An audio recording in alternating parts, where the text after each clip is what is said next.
willing, we could actually do a video and put it on the town's Facebook page, which might be another way that we could get the message out there. And I would just suggest, as all of you think about this, if you all identify other ways that you think we can get out and do more education, we're certainly prepared to do that, because that means Dave's phone will not ring quite as much. Right. If we can get the message out there. Good. We'll certainly And follow we'll up on be those work- two things right away. We'll be working on, this week, we'll be working on something that'll go out in the newspaper as well. Aren't there places in town, in the old part of town, where you still have galvanized, on the town side, galvanized lead pipe? Yes, Lynn, there is. We do have some galvanized transmission lines. They're small, usually those are 2-inch. We do have some.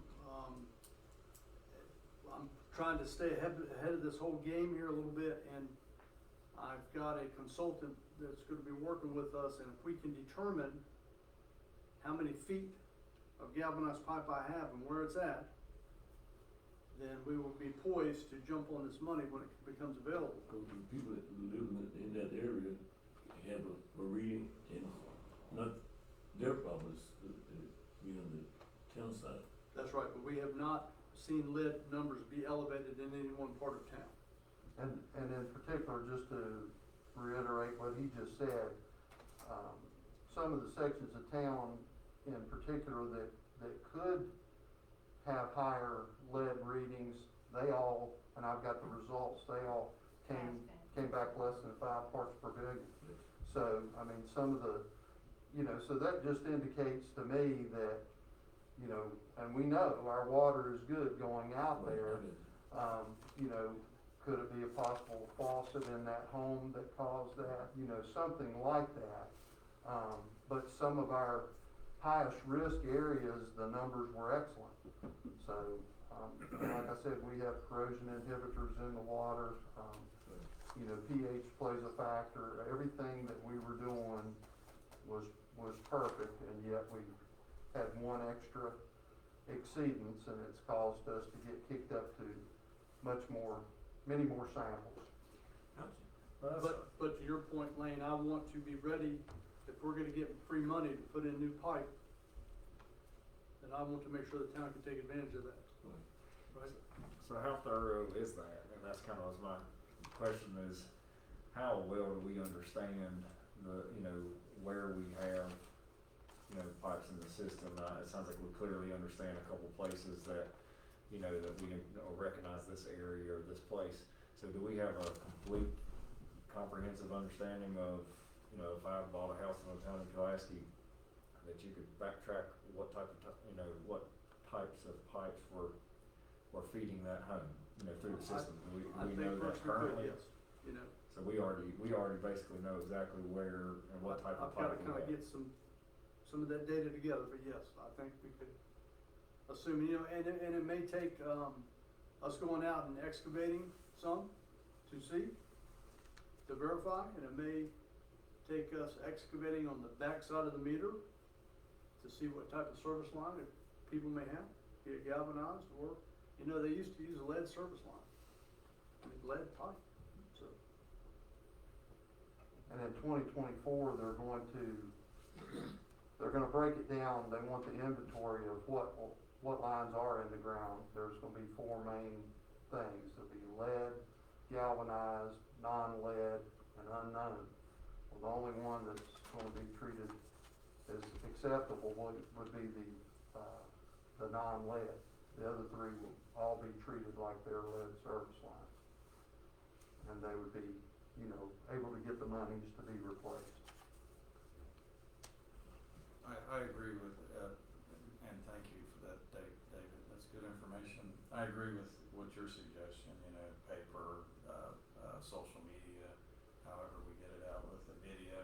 Because I think one key thing you say is, and I don't see it in this letter, and I understand this has been prescribed to us, but the one key thing that you said is our water is good. Right. So, it's obviously getting these contaminants along the way somewhere. It could be from the meter to the house, could be in an old line. The data apparently doesn't indicate it's in the old lines, it's house, we don't know that necessarily, so. But just that one sentence makes a big difference, I think, to how people react, and that is the water's good coming out, and then we have all this additional information so you can protect yourself. in your And our home, water so. is tested, not just by us, but by the state health department and others on a regular basis. So it's not, if somebody says, oh, you're saying, you know, your water's good, well, that, you know, you're defending yourself. We have to be independently tested on that water. Right, Yeah. And so that's another key point that I think we all need to be and that's, keeping. yeah, all that information is certainly, I think, gonna be helpful, in addition to this, obviously.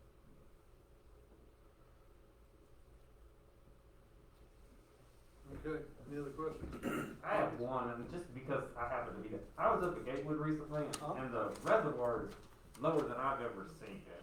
And since I got the water guy here, at what point do we get concerned about that? I mean, I know we've had a little, we're not worried as much about evaporation now because of the time of year, and we're getting a little bit more rain, but we have, you know, we're relatively low, you know.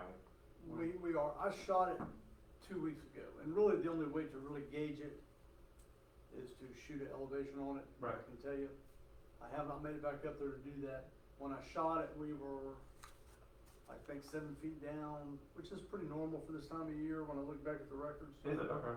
It seemed a lot 2 lower years than. ago, last year, we were pretty low. No, it seemed a lot lower this year than it had in previous years, so that was the only thing I was. We definitely need rain. Okay. But yes, it is dropping, and it will tend to do that in the fall and get recharged in the spring, Okay. winter, snow. Okay. Thank you all. Thank you. Alright, moving on, we'll have Chief Neese, with department updates, police department updates.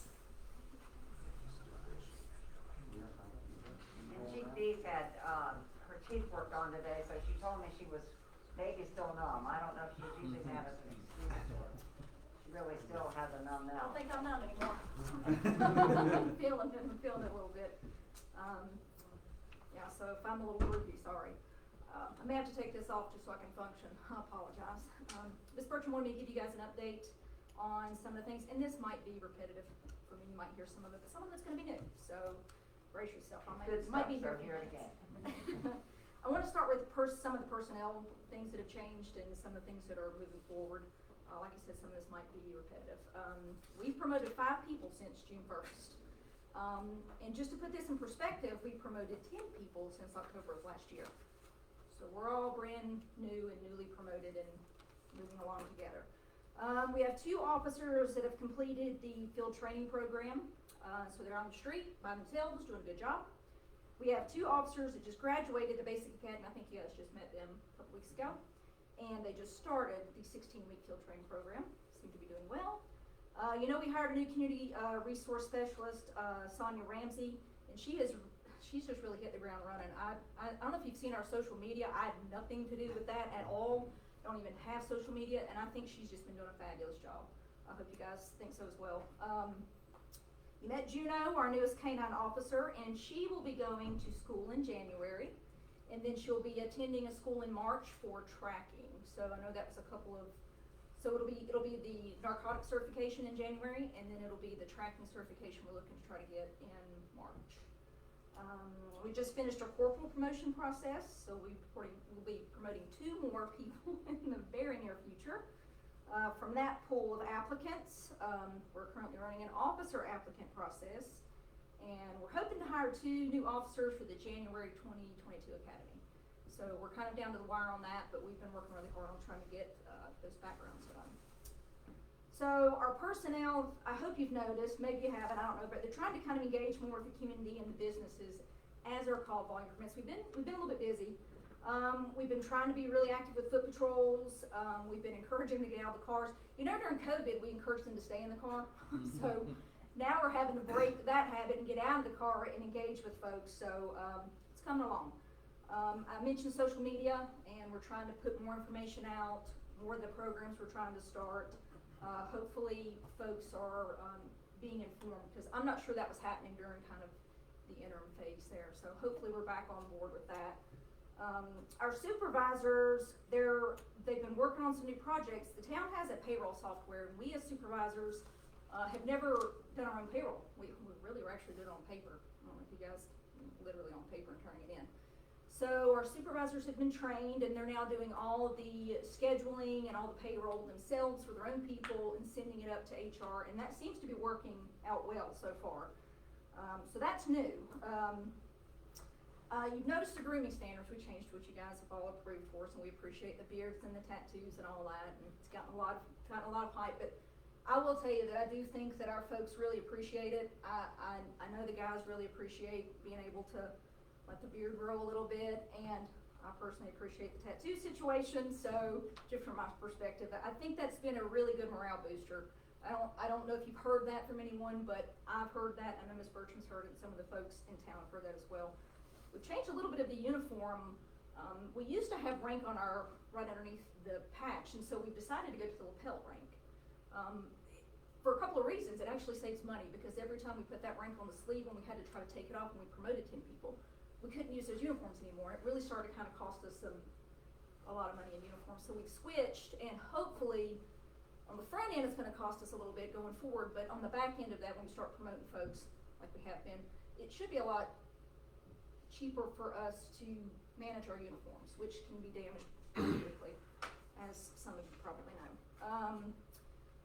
That also, I think, has been a good thing that the rank and file have liked, because once they get a uniform that's tailored and it looks good and they fit in it, which our size changes throughout our career, as you've all noticed, I think having the uniform that they look good and feel good in, and that they're proud of it, and when they get promoted they can switch out quick and they don't have to wait on, I think that's a morale booster, but that's what I've seen. They're all super excited about Juno, the canine. She's so awesome. I don't know if you guys saw any of the Halloween stuff we had on social media, but she was so great with everyone. She's so tolerant, and you don't always get that in a canine. And I think I mentioned that her personality was one of the reasons why we really wanted to kind of grab her and go forward. And she's just been great, just in the building. She's just been great to have. And when we get her out on the street, get her working, I hope the rest of the community can see that too. You may have seen in social media that we have a lot of businesses that support us. They do it all the time. They do it year round, but we wanted to kind of give a shout out to some of the folks if you hadn't seen it. I don't know if all of you have social media, but I have to be reminded sometimes of what we do on it. But ServPro has, they've been feeding us. Toscano's, Mission Barbecue, all the way from Christiansburg, Mission Barbecue. Cintas, all these folks have given us food or provided services to us at a reduced rate. The Pulaski Church of Christ, the Elks Lodge, First United Methodist Church have all donated food and equipment. Bowers Funeral Chapel and Spencer Regis Law Firm have donated to our canine program to give us some funding to do some community resource and some outreach through that program. So that's just a few. We have a ton of folks that constantly bring stuff by, including citizens, but just want to kind of give you an idea if you didn't know. Okay, that's all the personnel issues so far, unless you have something I've missed. Okay, so equipment.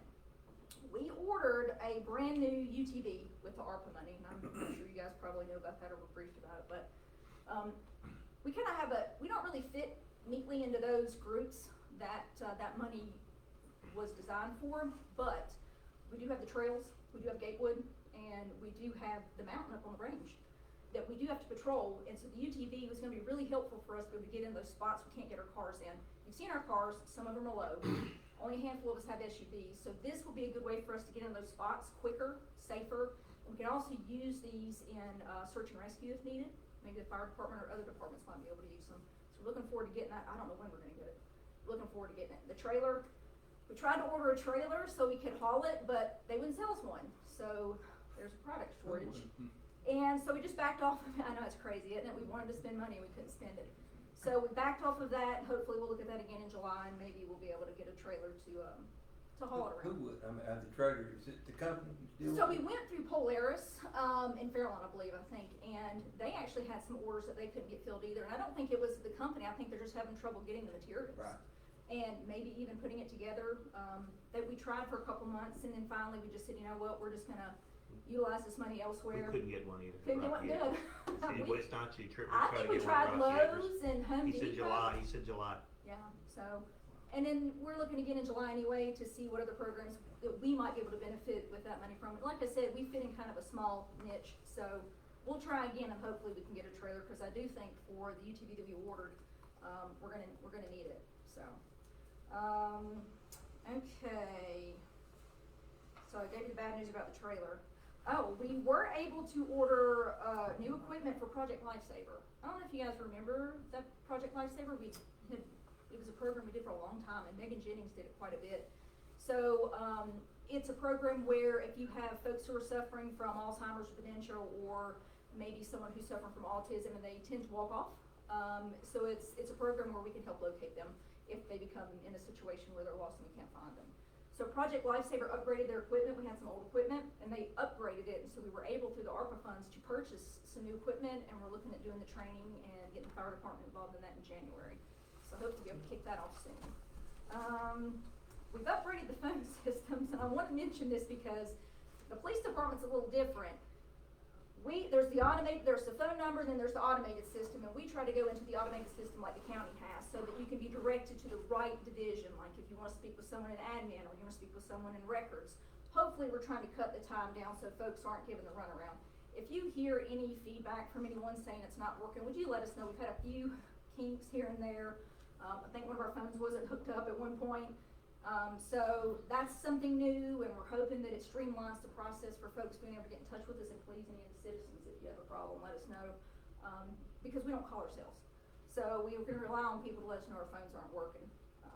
And then they'll be over here hooking us up again like they have been for the last couple of days. So it's been some bugs, but if you could let us know, that would be great. But Jill, you may wanna explain to them the way the phones operated before we went to this new system. Oh, well, Everything went to dispatch. central dispatch. You could not call directly to ask for an appointment with the chief without going through dispatch, Right, which is a county function. and sometimes it would get lost in translation what you were actually looking for, so they might kick you to, records, and records might kick you back to central, so it was really a convoluted process, and we really lost the ability to stay in touch with folks when we lost dispatch. When we didn't staff the building 24 hours a day, 7 days a week, anybody could come down to the back window or one of the windows and knock on it. We would talk to them. They could talk to our dispatchers, but we don't have that ability now, and the officers shouldn't be in the building all night. Hopefully they're not. So they should be out. And so we have had some trouble communicating with folks who want to get in touch with us directly about issues. Really, honestly, lots of times Facebook has been the most efficient way to get in touch with, but not everybody has Facebook. So we're hoping the phone system will streamline that. So if you do hear any feedback, please let us know, because it's brand new, and I know that there's gonna be some bugs, but I hope that it will help folks get to the people they need to get the information from quicker. Okay, so here's some upcoming projects. So if you've been on Facebook, Sonia just launched a 9 p.m. routine. Has anybody seen that? I really didn't even know what that was, because I don't have social media. Ms. Bertram was like, hey, what's this 9 p.m. routine situation? And I was looking at it today, and it was really interesting. It's this new program where they send out prevention tips by social media at 9 p.m., and it's supposed to remind the citizens to walk up. We do have a lot of thefts from cars, and we do have stolen vehicles. And most of the time, it's because the vehicles are unlocked, they're unsecured, or they've left the keys in it. So I think that's a great program for us. Just a little quick reminder: lock your door, lock your car. Take your purse out of the front seat. Don't leave your wallet in there. Those are really good things, and that's just a great program. Like I said, a lot of folks communicate on Facebook or on social media, so that's a really good medium to get that out there. I hope that it does get people in that lock it up routine. So that was a really good. I didn't even know Sonia had started that. So she's, like I said, she's hit the ground running. So we would love to be fully staffed by May of 2022, and we have 3 positions open. We would love it. The hiring process is a little bit more daunting for us, and we're trying really hard to kind of push through that, and we're working folks to really get backgrounds done. I'll say we've had some interest locally and outside of the area, and we've had some good applicants, and hopefully we'll be able to present some new folks to you here really soon. So I think that might be one of the most important things that we need to do going into 2022. If we get fully staffed, there's a lot of other things we can do. We're reinstituting Project Lifesaver. That'll be in 2022. Certification and tracking for Juneau that I mentioned. In the spring, if we get the staffing right, we would like to really reinvigorate the bike patrol unit. So if you've noticed, there's a lot of older folks on the bike patrol unit because we've just been around for a long time. We'd like to get some young folks on the bike so that they can ride more than a mile and have to stop. So we would like to send these guys. We've got some really young folks that are very interested in this, and we just really need to get fully staffed so that we can let them go out there and spend the whole day and really get the training and experience they need to be effective on the bike. So we really hope to push that into spring, right along with getting everybody hired and getting them some good quality training at the academy. We have been reviewing the idea of bringing back the Citizens Academy. I don't know if any of you are familiar with that. We did that many years ago, I feel like many years ago. But we think we'd like to start that back again with the community so that they would have a better idea of how we train, what we do, and then they can give us input on, from a citizen's perspective, what they think is important, and then maybe that collaboration might help us moving forward. But it takes a lot of work. It takes people who are interested in coming to the academy. So that would be a project we're looking to try and institute maybe in fall of 2022. So hope you guys keep that in mind. We'd love to have any of you who haven't been. You guys would be the first new Citizens Academy. So no one's giving me any feedback. Okay. Moving along. They're gonna volunteer for the music festival. No, they were looking off. They weren't even looking at me. We're gonna start with bike patrol. I'm just kidding. Councilman East didn't volunteer this time. Yeah, you know, it's my silence. No, seriously, we would love anybody, or anybody you think, any business owners, anyone that's interested in the community. I think teaching it gives a perspective from us, what business owners would like to see from us, and citizens would like to see from us, and vice versa. So I just think moving forward, that might be a good place for us to start as a community. A new thing that we've been talking about is a regional firearms training facility. So we've been in talks with the town of Dublin, Pulaski County, and New River Criminal Justice Academy is going to come on board and talk to us about that. I don't know if you guys have any information on that, but training in this specific area is needed going forward. I mean, we train regularly all the time, but not everybody has the same consistent training facility. And since we all work together and we may have the property and the land and the resources to maybe do this going forward, we're all gonna try to sit down at the table and see if this is something we can look at in the future. Right now, we're kind of beholden to the weather sometimes to get some of our training in. And that's really not ideal. So I think us all sitting down at the table and seeing what we can bring and seeing how this can benefit all of us would be it's a good talk to have. I don't know where it'll go, but I wanted to let you know that we were having these talks, and if you guys had any questions or any input, feel free to let us know or ask Mr. Ratcliffe. I think he's been involved in it as well. And another thing we're doing a little bit different, is something I've not been involved in, and I'm sure it was done before me, but I've not specifically been involved in this. Myself and Sheriff Worrell and Chief Lambert are going to be kind of meeting more regular so that we can collectively and collaboratively try to reach out to the community, because what happens in the town happens in the county, happens in Dublin, and you know the same issues kind of circulate. And so we're all going to be sitting down together moving forward to see what we can do as a group to help the entire county. So I'm gonna give you some stats. Let me bore you with some numbers. These are just a few. Since September, we have done 2,929 business patrols. We've handled 16 ECO TDOs. We've done 328 foot patrols. We've investigated 171 suspicious people, 170 suspicious vehicles, and 120 well-being checks. That's a fraction, it really is a fraction of the calls for service that we have. If I were to show you the sheet for the calls for service, you'd be like, wow, you've only picked a handful out. But I picked these out because these sometimes can be, one, the most dangerous, and two, the most time consuming. We can spend up to 24 hours on an ECO TDO situation, and when our staffing levels are as low as they are, us county and the town of Dublin, that really takes people off the street patrolling. So these are, in a 16, you're like, that doesn't sound like a lot. That's a lot. It's a lot of time that we spend sitting with folks. I hope that the state, this kind of leads me to the legislative conversation, I kind of hope that the state looks at this situation for us and tries to help us resolve it, or at least come to a better arrangement instead of having the TDO situation solely on the shoulders of local law enforcement, because it's really not where it should be. As you know, and I've talked to you before, some of the legislative changes this year, I don't think made our state safer. I don't think the traffic code changes were good. I think they were all safety related. I don't think the larceny code is good for our businesses. Not real sure that I like the legalization of the marijuana. It retired all of our canines all at one time. So, you know, it's been trying. It's been a change. It's been an adjustment for us going forward. But we have really great working relationship with the Commonwealth Attorney's Office. Doing really well with Pulaski County Sheriff's Office moving forward, trying to collaborate, work together. Town of Dublin as well, and some of these programs made with the community will help us all try to figure out what we can do to make the community more safe. Because we can't rely on legislation. It may get worse, it may get better, I don't know. But those were some challenges that we faced this year on top of having 10 people get promoted in 12 months. So here we are. That's all I have. I know I've taken up a lot of your time. That's a lot of information. Does anybody have anything for me? I have one question. I've seen these things about the business patrols and business escorts in our we get a weekly update for Right. community members, and I'm just curious, what is that usually? There's a lot of them, I've noticed.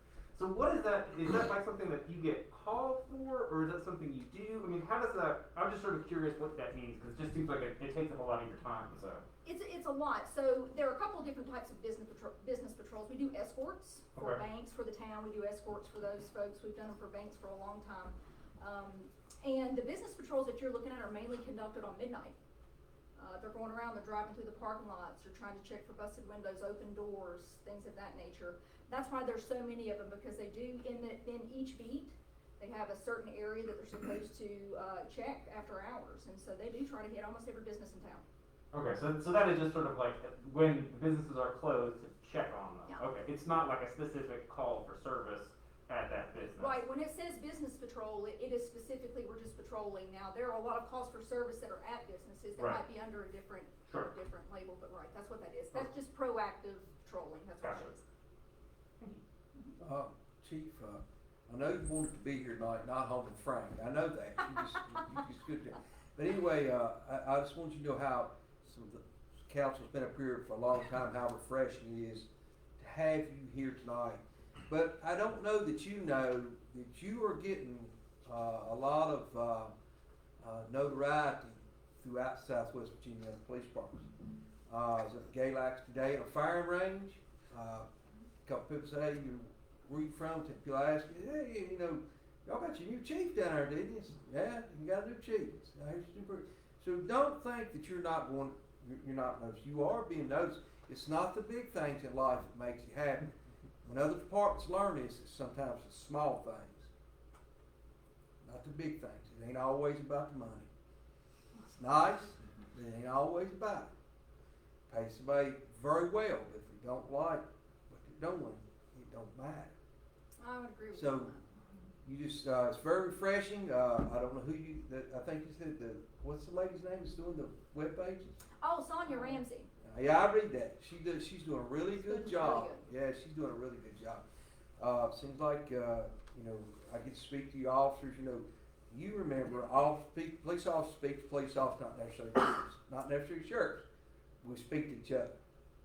And all indications, you know, I think you're on the right course. Whatever you're doing seems to be working. Well, I hope so. Let's keep on doing it then. You ought to probably also mention that one of the things we tasked Sonia with is to determine an approach where we can get the community involved in trying to address some of our systemic problems that can't be solved by the police alone. It really needs the community's involvement. And one of the reasons for making Sonia's position civilian versus a sworn position was to try to reach out in a non-law enforcement way to the community to try to get them involved. Families, you know, friends who have had problems with people who have mental illness or have substance abuse issues, for them to help us figure out as a community what to do. And that's one of her major assignments in addition to what she's been doing in the media. And so you'll be hearing more about that in the future. Yeah, I think she's just, she's really kind of getting out in the community and getting a feel for it, and I think she's been doing a great job, and she's I mean, she's really excited about it, and that's kinda what she wants to do, she wants to do the outreach, so. I know it's very challenging because it's, some of the communities and numbers that are losing police are staggering. It's getting, you know, one community that we talked to is very close, are down to 9. That's a very dangerous situation to be in. It is, and you So- run the risk of, of working the folks that are still here kind of into the ground, and that's another thing we've struggled with, is kind of balancing, giving people time off and letting them recuperate and coming back, and it's challenging with us, even with just, 3 down. I can't imagine some of the other departments I've heard, and I really think it's everywhere though, and it's like in all facets in the economy in general, like everybody's hiring, so we're no different, it's just that, we're stressed out all the time, and so, Well, one thing hurts you, or hurts the profession is how long it takes just to put somebody through the academy. Yes. A lot of people just do not understand. That's not the end of it. It's total of, used to be less it's changed. It's 5 years. I don't know any other profession that takes 5 years before you are ready to go and before you're comfortable what you're doing. That used to be the numbers, probably more than that. 5 years. That's a long time. and our community, they get a lot of training here. That's why I'm sure you've heard this before, I'm sure you heard it from Chief Roach, we train a lot of really good people to leave us. And because they're trained well and they do a lot of work here, and they look really good to other departments. So we're trying really hard to find, like you said, that balance between, pay and benefits and retention on the level of environment. Are you satisfied with your job? Are there opportunities within the department to do something different, like K-9, like crime prevention, investigations, and some specialization? So we're trying to match that with equipment and training and opportunity. And I think we do well with that, and I think we need to continue to kind of do well with that. So Chief, I'm sorry, go ahead. I was just gonna say something else that Jill did not mention, is that with the shortage that we have, she has gotten the support of her, officers, so that they've gone out on the street to help supplement, so that the so-called administrative positions Right. are street cops too, to deal with this, and that's something that perhaps was not implemented on a regular basis in the past, and I think that's good for their officers to see. Sure. That those people in those higher level positions can help supplement the street work, which is the biggest part of their, daily efforts, and I think that's been good to see them in uniforms and out on the street, and they're facing with the public. I was just gonna say, Chief, so it's good to hear about all the community interaction, because I think some of the problems we face, and you know far better than I, with some of our more transient types in town is I think policing that, I would imagine, is extremely difficult. But that community interaction and interface, building those relationships, as Ms. Bertram mentioned earlier, it's all about relationships, with the merchants or with the stores, and with the individuals in the community is important. I just have a couple questions. I know, and I understand there's staffing issues. I was curious, at one time we had talked about, a couple of officers that were more geared toward narcotics. And, of course, with Juno being an addition, I was just curious as to what your long-term plans, assuming a fully staffed, force. I understand that's a barrier, but is that still on the agenda, on the horizon, or is that something that we're rethinking, maybe taking a different approach? Well, I was trying to remember, and I was talking with Ms. Bertram about that. I remember you guys meeting a couple years ago, I feel like. It's been, yeah. Right, and I thought there may have been a vote or a push for there to be 1 task force officer and 2 additional town officers. And I mean, drugs have always been a problem in this community. I don't think I'm saying anything that's not known. It's not just our community. Well, I think it's every community. It's every community. Yeah. We're just, we're willing to work with folks and recognize that there's a problem here, and how can we help? Right. So I do think that there's, going forward, we have to address that. staffing wise, I know that the folks within our department would love the opportunity to do that type of work, because it does make you a more well-rounded officer. And I think that goes into making folks happy with where they are. Sometimes it's like you said, sometimes it's not pay, but don't get me wrong, pay's important. Don't let my people get me if I go back and don't say that pay's important. But sometimes it's about job fulfillment, and those folks, they do want the opportunity to do other things. So I think I would like to see us be able to staff those going forward, but we can't, you run the risk of staffing those and cutting your legs out from underneath you on patrol. Sure. For the things that, the larcenies, the vehicle thefts, just the vandalisms, those type of things, those real nuisance things that kind of bring a community down, the stuff that you see, on the street. So, it's a fine line. I don't know if we've been able to do it. And We'll talk about how many 10 officers years. you have assigned and your regional task force. So right now, we're still a member of the regional task force, and it's Pulaski County and the town of Pulaski. We had two, and one of those folks stepped out to go through the corporal process and step up to the plate and look at being a future supervisor or future leader within the department. And I applaud that person for doing that, because they really wanted to do the narcotics portion of it. They really enjoyed that work and they wanted that experience. But they recognized that going forward, their role was gonna be more than just narcotics here, so they stepped out to go through the process. So right now, we just have the one task force officer, who's currently he's on FMLA, but, he's the only one working right now. And we're getting fully staffed on patrol to where we're being able to let people off, give people vacation and give people time to decompress and come back. So I'm hoping by May of 2022 or somewhere along that way, we can start looking at restaffing those folks again, if we can get everybody on board. But again, that academy and the FTO program for us is 16 weeks. It takes a while, but we've been doing really well, and we're wearing our FTOs out as well. I mean, just training. So resiliency is kind of an important topic in law enforcement right now, and our department's looking at resiliency and how do we keep people engaged and how do we keep them healthy, mentally and physically. That's also going to be a big deal going forward, I think. Yeah. Well, and I also think it's important, and I'm glad to hear that you're building that relationship with the county as well. Yes. With the sheriff and so forth, and Douglas. And then I have a nuts and bolts question, and you kind of touched on, some of the vandalism and those sort of things.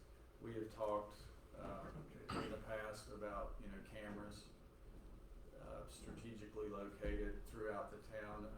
Actually, Ms. Bertram said something earlier about lighting, in dark areas. I think those are two things that I think would be positive, but as far as the cameras go, and I'm not talking about a Big Brother thing, but I think, would that be useful? Oh, I think on many occasions we have had, especially in the downtown area near some of the businesses, if we had cameras along the main thoroughfare there, I do think it would be helpful. I really do. I know that we've had several instances where if there were cameras available, like we've utilized some of the county's IT cameras. They don't always have a great angle, and it's only usually near a county building. So through some of the bigger areas, like through Main Street, I really do think that would be helpful. I don't know how we do that. Well, I think it's something that we have to, as a community, certainly if the police chief, and the police department thinks that's a benefit, I as a citizen seem to think it would be a benefit. If this council agrees, I think it's something that we have to make a priority. I mean, cameras, by and large are pretty cheap, these days, so it's not like, I wouldn't view it as a major investment. I think it's just the commitment to go forward. I know we've utilized citizens and other businesses who have installed their own surveillance cameras at their own homes. We've taken to, if an event happens in a neighborhood, our investigators will go out, go door to door and see if people have, the Ring cameras or the cameras in their backyard and trying to utilize that. You may have seen that on Facebook. I don't know if you see Lieutenant Grimm will put a lot of information out there to see if we can get folks identified. That usually comes from the citizens. So, We are in the obviously. process of purchasing and having installed cameras at the train station, because that is a location that we have repeated vandalism at, and Repeated. I can tell you the price tag on that one was about $12,000. It was pricey. Okay, so you just completely blew my theory on cheap. It's not the camera that's expensive, it's the installation. installation, and the wiring. then also all the stuff that goes with it. Right. The backup and the video storage, that's what the expensive part. The camera itself is the cheapest part of the whole So I think it's just something we need to look at from a budgetary standpoint. I think, Do you think know, that will be in certain- the infrastructure bill? I don't know, I'm just asking I a mean, question. it She should asks be. that question all the time, is there a problem for ARPA? She asks, we answer Is there any ARPA money for Yeah. this? I wish. And I always ask Ms. Burcham, can we, is infrastructure cover that? But, so I think that's I don't know if it is, if it will or not, but I think it's something I think we're at a point we need to prioritize it, because I think, especially with the, you know, the prospective businesses and things that are going on in our community, our push to rebuild Main Street, a lot of positive progress down there with, Mr. Critchfield and his team, and others. Certainly what Chris is doing, I think it's something that we need to focus on and make it a priority, to kind of stave off as much of this riffraff as we can. And I don't know how much vandalism's been at the train station, A lot. but it doesn't take long to eat up $12 grand A in lot. vandalism costs Right. and repairs. So I would like to make this a priority, and what I would ask from you, Chief, by way of Ms. Burcham, is that, you know, where would they best serve your officers and our community?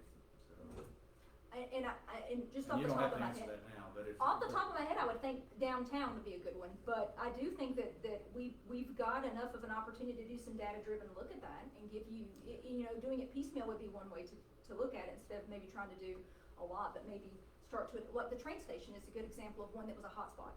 Right. And it was costing us a lot of money, and it's a town, facility, it's used by a lot of the citizens, I mean, You do a lot of patrols there because of the vandalism that could be a redirected. lot of Yeah. patrol there, and so, you know, we identified that was an issue, so I don't see why we couldn't going forward, start to identify where are we having these issues, and maybe we can start looking at it from that perspective. I think that's a great idea. And you But I just- also think the issue of lighting is important, and Jill Agreed. knows because she just gave me a report in the last week.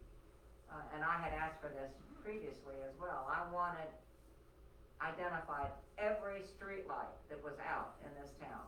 And I'm not gonna tell you the number, but it was staggering.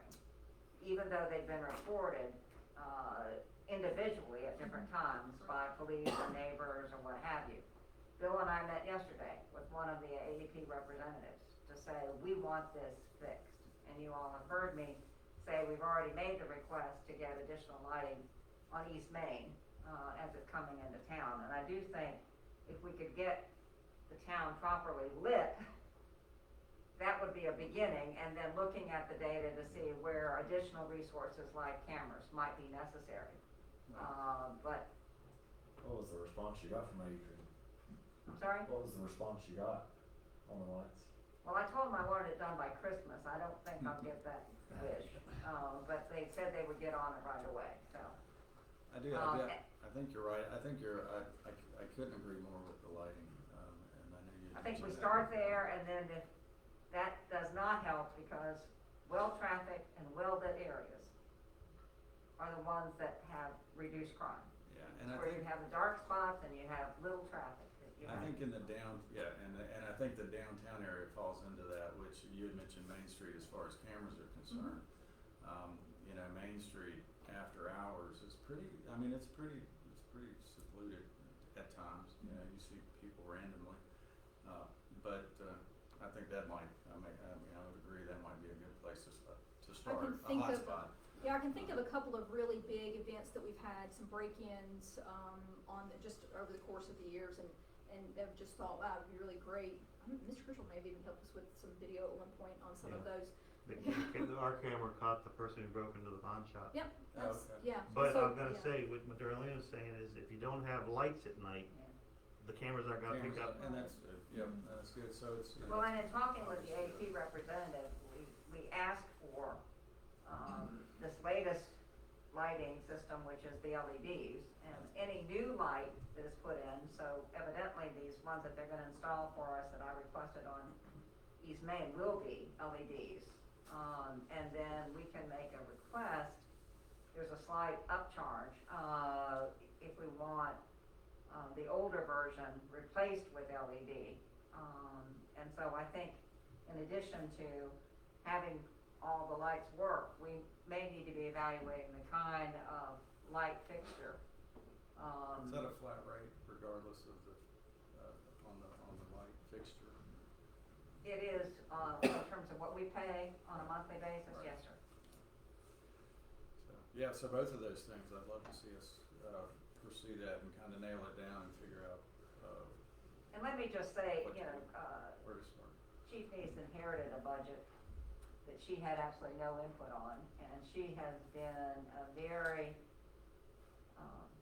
careful steward of the amount of funds that have been made available, and, you know, necessity is the mother of invention, and she has learned probably the hard way how to make prudent decisions on how to spend money and how to save money.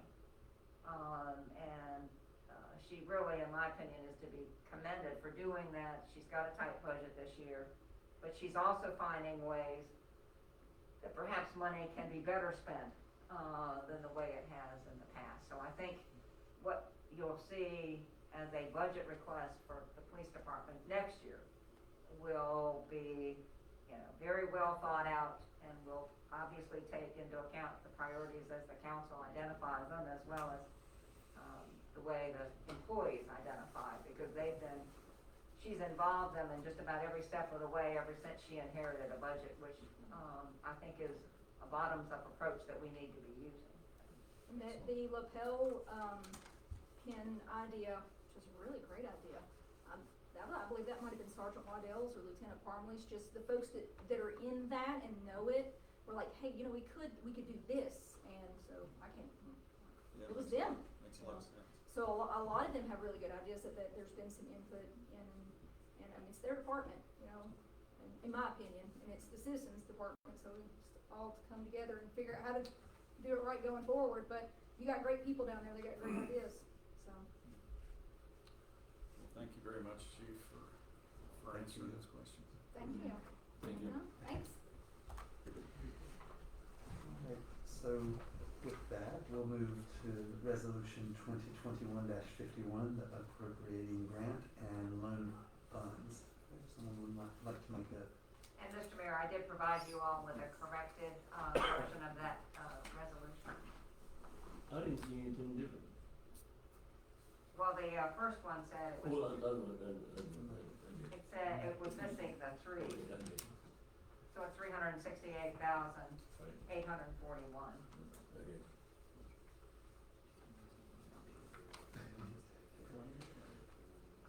Mr. Mayor, I'd like to make a motion. Wait, I suggest, since there was a modification that was done after the public hearing, that you've already had the staff report, I would open up another public hearing at this time. And then if somebody wants to say something about it, if you would point out what that distinction was, that would allow anybody who's watching to have the opportunity to say something about it. I think that's prudent. okay. Alright, so there was a number left off of the VDOT, it went from showing 68,841, it's 368,841, and with that, I would like to open the public hearing. And if anyone, Chris, alright. No questions. With that, then we will close the public hearing. And now we'll move on. Mr. Mayor, I'd like to make a motion to approve resolution 2021-51. Second. And may I have a roll call for that, please, ma'am? Mr. Penn, Yes. Mr. Dawson, Aye. Mr. East, Aye. Mr. Radcliffe, Aye. Mr. Pons, Mr. Reese. Aye. So that just to be clear, that's with the original resolution that was handed out had 68,000 and the new one has 368,000. That's correct. Just wanted to make sure that was on the record. Okay, now we'll move on to the council comments. Mr. Penn, do you have any comments today? Yes. First of all, I want to correct Mr. Radcliffe. He said, it's not about the money. I always have signs that money's not everything, but it's way ahead of whatever's the second place.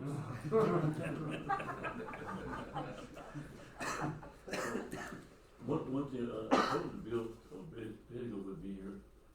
I've got a lot of complaints about the smell in Dual Highway. Is there anything we can do, chemical wise? The, James Hardy last week, ran what I call a pilot for 5 days, using a new chemical to try to mitigate that issue. The first day or two, I still continued to smell it, and then by the end of the week, there was not that obvious smell. I can't say it was totally eliminated, but it was significantly reduced.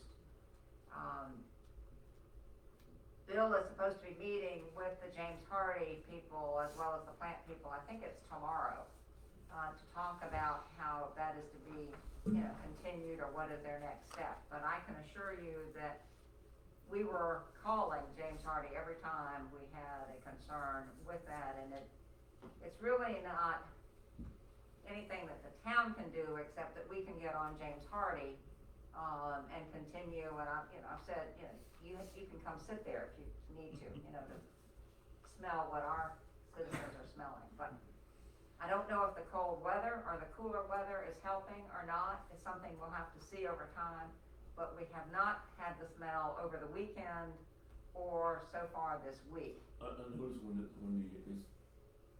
kind of foggy, Uh-huh. the smell is bad and it's terrible. And I think heat doesn't help. If we have a hot day, then I think it's just gonna permeate that. But we have made James Hardy aware of the fact that it's unsatisfactory and that they are to continue to find a solution. And we will not back off of that, Mr. Penn.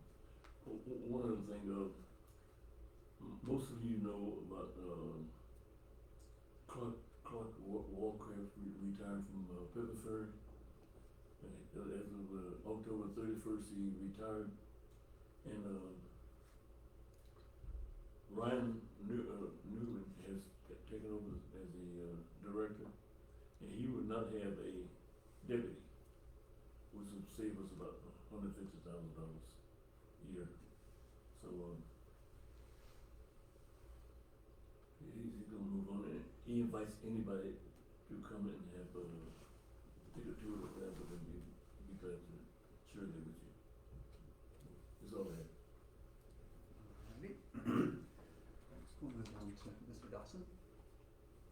I just had, 3 small things. One was just throw a kudos or a thank you out to the Pulaski Theater. I got a chance to see the new lights, the evening and they, and actually standing in front of it, I don't guess I really understood how much different it felt until I actually had a chance, last night, to driving across Main Street, and you could see it from a distance of how much of a difference it really made and how well lit, and attractive that was. So just a great job. I thought that looked really good. On the Main Street renovations, we're tearing up everything and all the sidewalks and all the gutters and all that stuff there. I assume that means all the existing trees are gonna be tore out and gone, right? In order to do that, I would Well, assume. We'll try to save what we can, but it really depends upon the root system.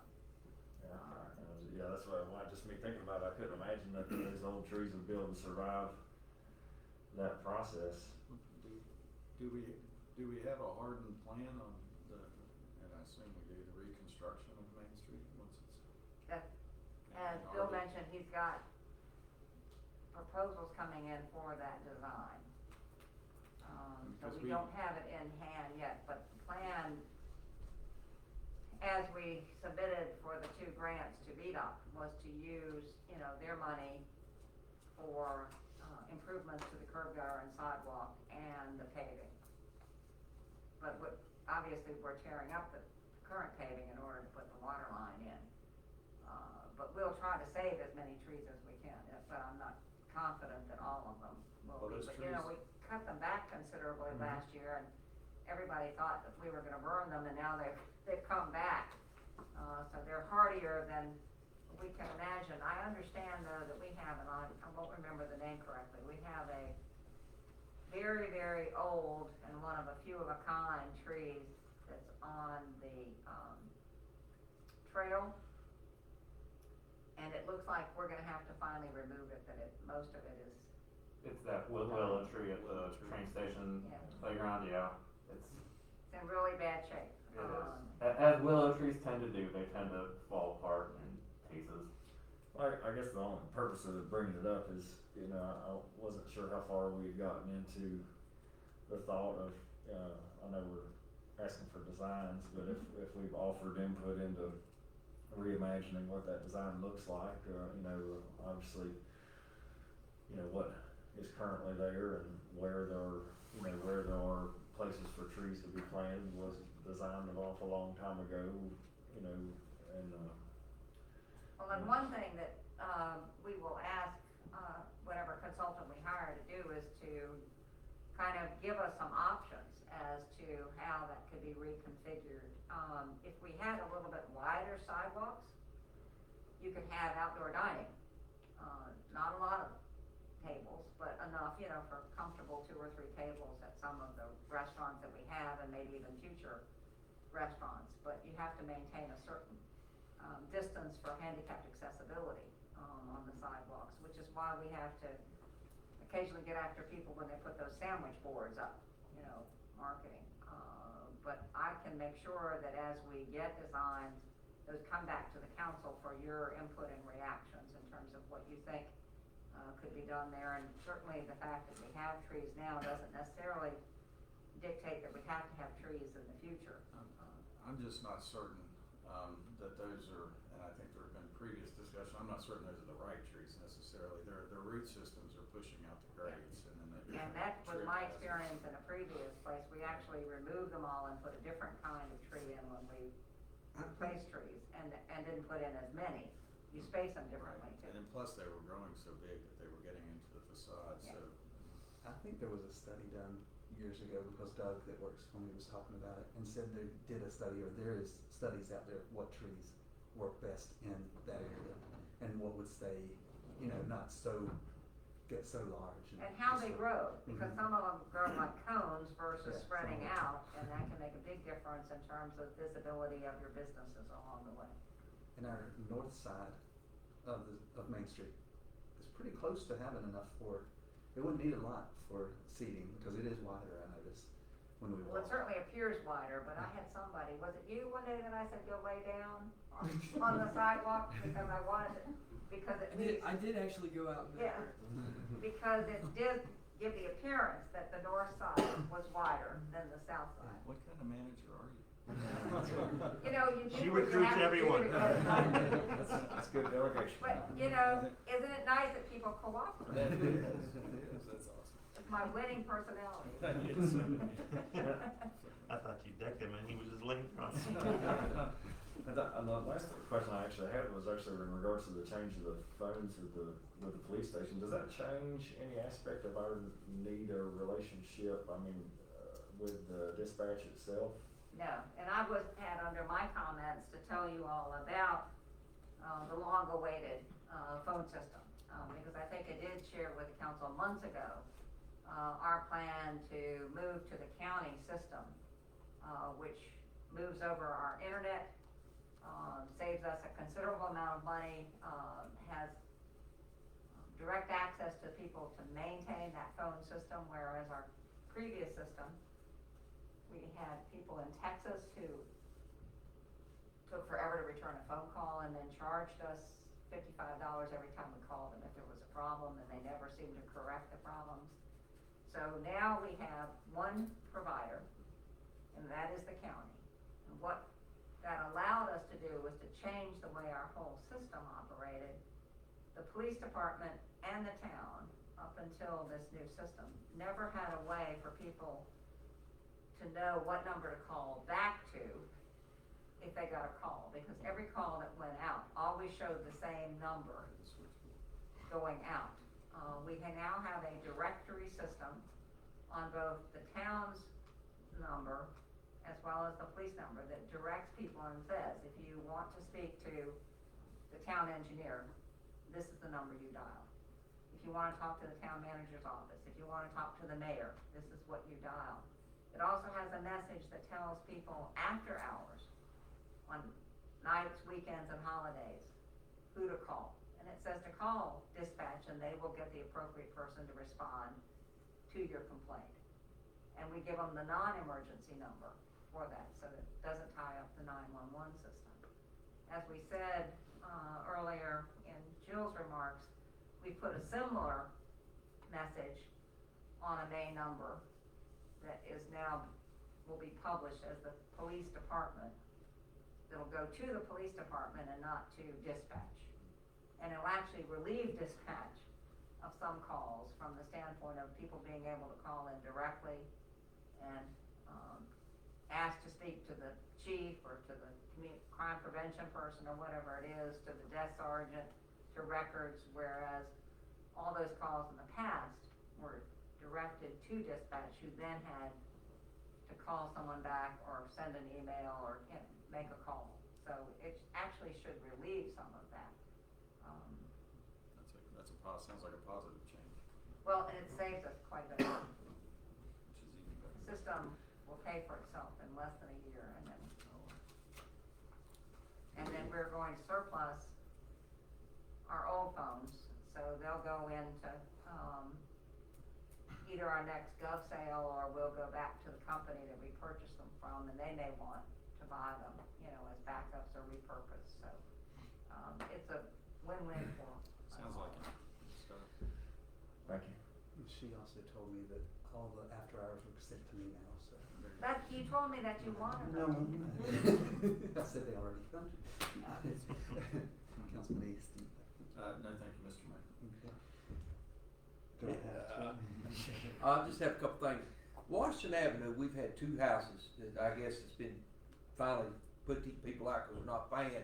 The landlord has dumped all that crap right there on our sidewalks.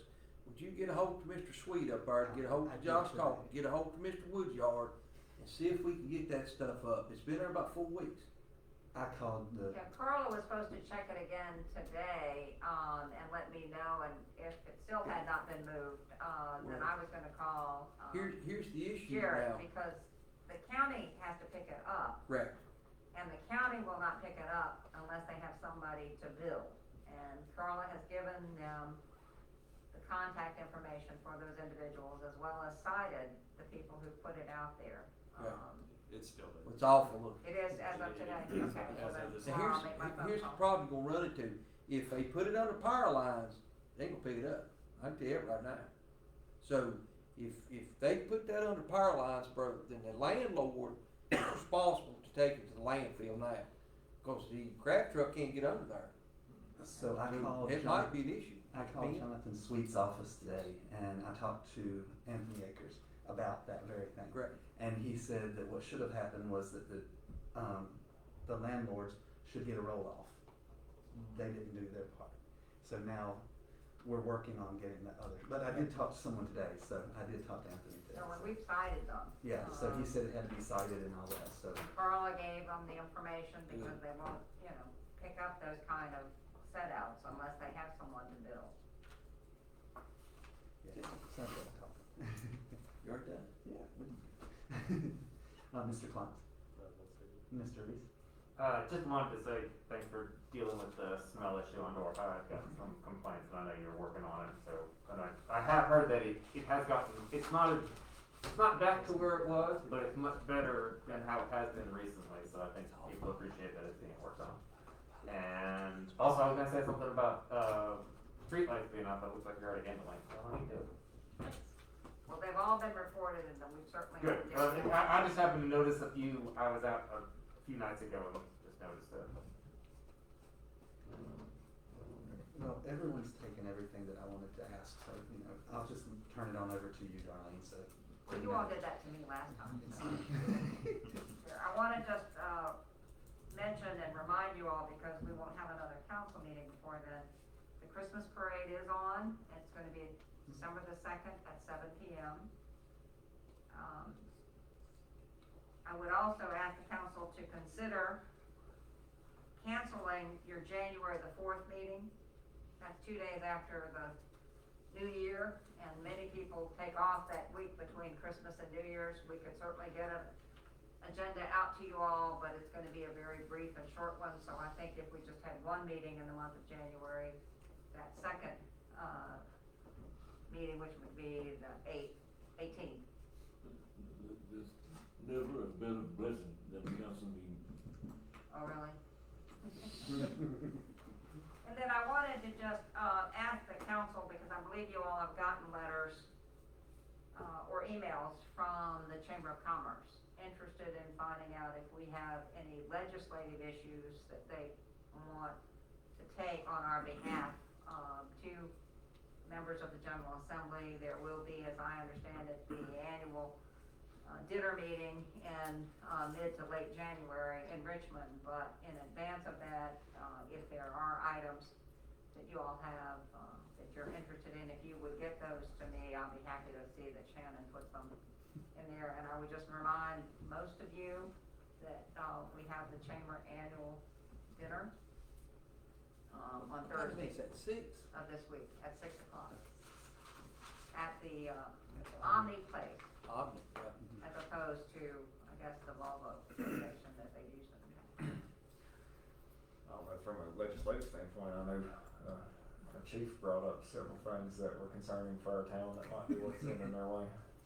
I think in particular that issue about the TDOs and ECOs, because I know that's not just a Pulaski, town of Pulaski or Pulaski County issue. That's a major issue, and it's an issue from funding at the, I think at the major state hospitals like Southwest and Marion, is that there's just not been the funding that needs to be, and unfortunately, folks like, our police officers get stuck with that, and it's not a good use of anybody's time or money, so. And that was all I had, Mr. Anderson. All right. Well, with that, we'll have a reminder of our next council meeting is December 7th, 2021. Closed session begins at 5:30, public session at 7. Council work session on December 21st, closed session 5, public session at 6:30. I hope to wish everyone a happy and safe Thanksgiving also. And with that, I don't think we have anything else on here, so I say we are adjourned.